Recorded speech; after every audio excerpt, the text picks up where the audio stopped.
If you've been on YouTube for a while, you've probably heard this phrase a million times by now. While gaming has been on the rise in India for the last few years, a lot of people still consider it as just a meaningless form of entertainment. And that's why I'm making this video, to show my love for this medium. And also maybe to finally convince a few people to move on from GTA 5. But I did kidnap his wife! Oh no! If we consider paintings, movies, and music as art,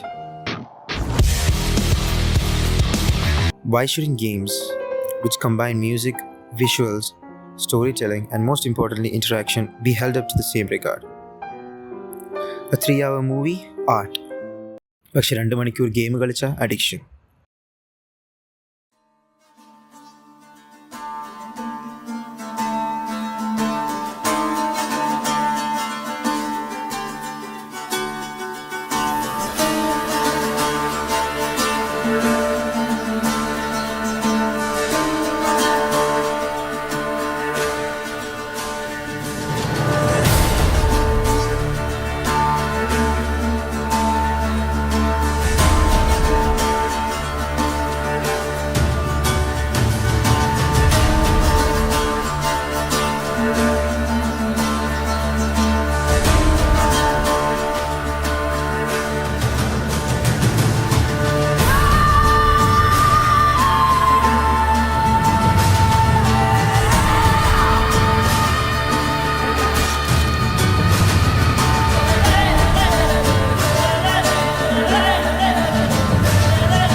There's a series of quests related to the Bloody Baron. I won't spoil it too much, but if you've played the game, you probably know what I'm talking about. Basically, when you first enter White Orchard, you get stopped by some guards, and you can either play it cool or fight them off. Of course, this being a video game, I just wanted the more fun outcome, so...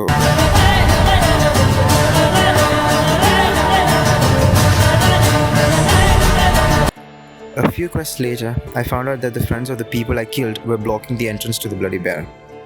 I had to find another way in, which led me to finding this cave, which leads to an exit right into the Bloody Baron's courtyard. The choices in this game have consequences, and you're the one making these choices, making the consequences hit even harder. This follows one of the best questlines in this game, involving some crazy old ladies and a lot of dead babies. Every single choice in this questline changes the future outcome, and trust me, there are no good outcomes here. No matter what ending you get, you feel responsible for it. That's not a feeling you get from a movie. The storytelling, the atmosphere, the music, all of this immerse you into the game, making the choice feel even more impactful. പക്ഷേ ഇതൊരു question ലൈനെ കുറിച്ച് മാത്രമല്ല. This is what games can do as a medium.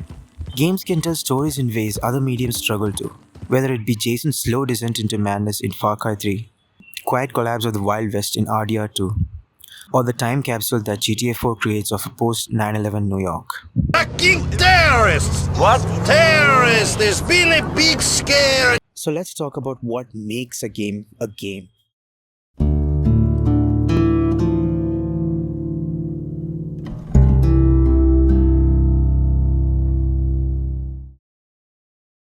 So I have a friend who genuinely thinks that games are a waste of time, and then spend the day before exam binging the entirety of Breaking Bad. I'm sorry, Mike. This whole thing could have been avoided, see? Man, I should really watch Breaking Bad. Games historically were not known for having good writing. Just look at this quote by the creator of Doom. Of course, I don't agree with this quote, but for its time, it made sense. For example, in the original Doom games, the story was mostly text before plopping you into the room with demons.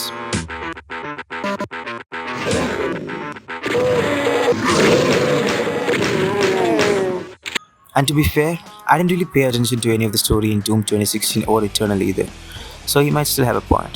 You can't just shoot a hole into the surface of Mars. I grew up playing games like GTA San Andreas, Vice City, Need for Speed Most Wanted, yes, the second one too, and you probably did too. These games didn't really have much of a story. Well, technically the games did have a story, but somehow I had accidentally not copied the cutscenes. So I didn't know these games even had a story until way later. Which is a shame because most 200 definitely had a story. Everyone! But today, stories in games rival the best movies out there. Some of my favorite stories ever told were from games. And honestly, ഞാൻ English പഠിച്ചതും games കളിച്ചിട്ടാ.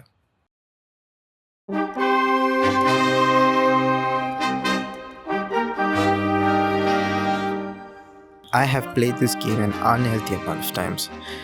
I was on my third playthrough of this game instead of studying for my 10th boards. That's how good it was. In fact, the first few times I played this game, let's say I didn't get it in a legal way.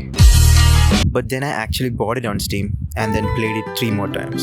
And the reason I kept coming back wasn't for the gunfights or the graphics, it was for the story.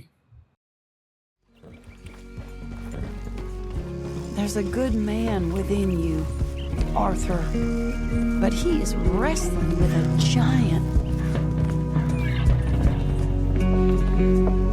But you know, maybe you and your friend that lent him the money could do things differently, like not threatening them. Excuse me. I'm sorry, man. I really am.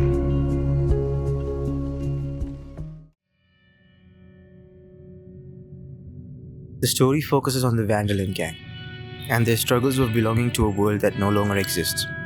Their way of life was dying, forcing them to move from the west with the Pinkertons on their tail. Arthur's story is one of redemption. He knows he's not a good person and that he's done bad things, but all he can do now is to try to help the people he loves, even though he realizes it might be a little too late. One of the best things in this game is the camp. Sometimes I load a save in chapter 2 just so I can sit there and take it all in. No, not exactly. That's me. There are no cutscenes, just people talking, laughing, arguing, and just watching them hang out tells you more about each person in the camp and their story. And Rockstar isn't afraid of letting you miss these moments. This kind of storytelling, this kind of world building, only really works in a game. And as powerful as the story is, not everyone will like this game. And that's because of the gameplay. It's slow, the controls feel heavy, and the mission structure was outdated even when it came out. If you're not invested in the story, the gameplay can start to feel boring. But weirdly enough, that is one of the reasons I love this game. Normally I can't stand slow games, but the world of RDR2 has this introspective feel to it, and it really makes you take your time with the game. And this is something a lot of story-heavy games struggle with. If the gameplay isn't strong enough, it feels like you're just watching a really long movie.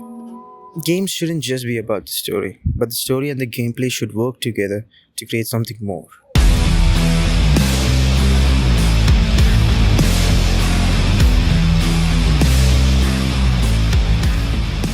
Gameplay, the feeling of control, the feeling of flying through Medici using your wingsuit, gliding through Gotham, swinging through New York City, or committing war crimes in Dubai. It's hard to talk about gameplay because there are so many different kinds of games. There's the shooters, hack and slash games, platformers, RPGs, Soulsborne, and... So I'm just going to talk about a few games that in my opinion have the best gameplay.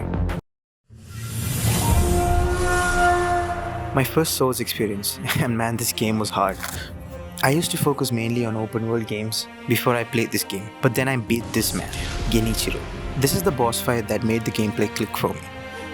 Until now I was just trying to play the game like a normal action game, and it took me an embarrassing amount of time before I realized how powerful the parry was.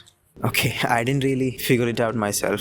I was dying so much that I had to watch a video on it, and that's when I learned the rhythm of this game. You have to be aggressive and keep attacking and parrying in turns until either the poster bar breaks or you chip away at their health. And let me tell you, beating Ishin, the final boss, was the best feeling I'd ever felt until then. Sekiro! And sometimes in my sleep I can still hear the...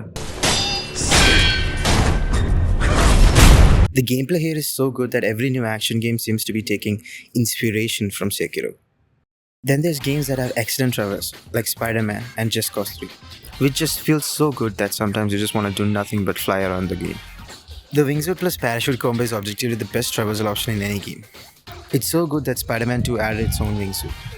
It's not as good as Just Cause 3, but the web swinging more than makes up for it. And the Spider-Man games also have great combat, which is heavily borrowed from the Batman Arkham games. And no matter what people say, Arkham Knight is my favorite of them.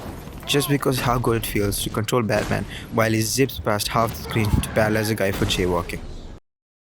I've also recently been getting into platforms. The Ori games, Hollow Knight, Celeste.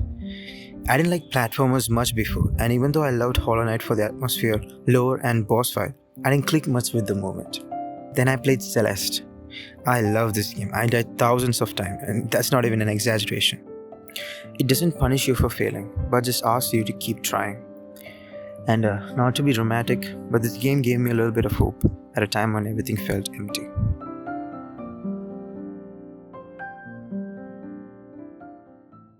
But you know what else is a platformer?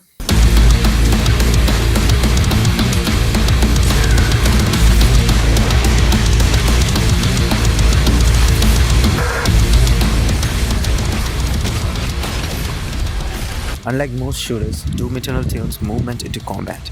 There's not a single movement in this game where you stand still, because if you do, this game is perfect in almost every way. It's fast-paced but not mindless. Every second of this game, you make a choice, which gun to use, where to shoot, whether or not to use a chainsaw, or maybe throw a grenade, set enemies on fire, etc. This game feels like a Parkinson simulator sometimes with how fast it gets. But once you get into the rhythm, the game feels like a power trip. And believe it or not, it's relaxing in a way. Whenever I wanted to turn off my brain for a bit, it was always a choice between going hunting in Ardia 2 or playing Doom Eternal again. But of course you can't talk about Doom Eternal without talking about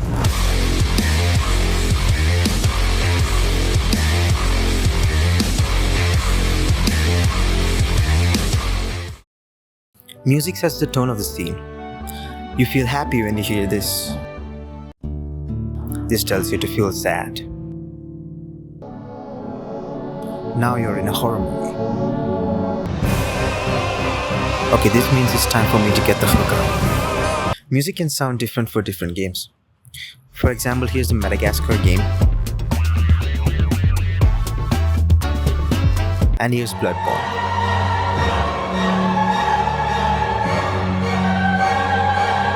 Same composer, by the way. Music is crucial to get the intended feeling across. Because imagine this played during a Revengeance boss fight. And the variety of music is truly insane because it can go from to and from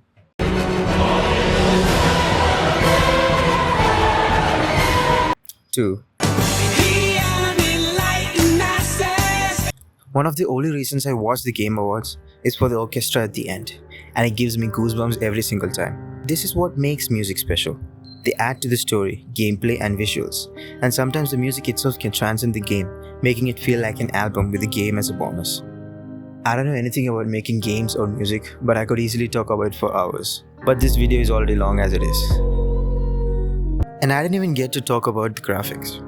Some games look realistic, some like paintings, some look simple. But it all comes down to how the art style fits within the other aspects of the game I already talked about. So yeah, video games are an art form, or maybe it isn't. Art is subjective after all. Maybe I made this just as an excuse to play more games. But when a game stays with you long after the screen has gone dark, it's done its job.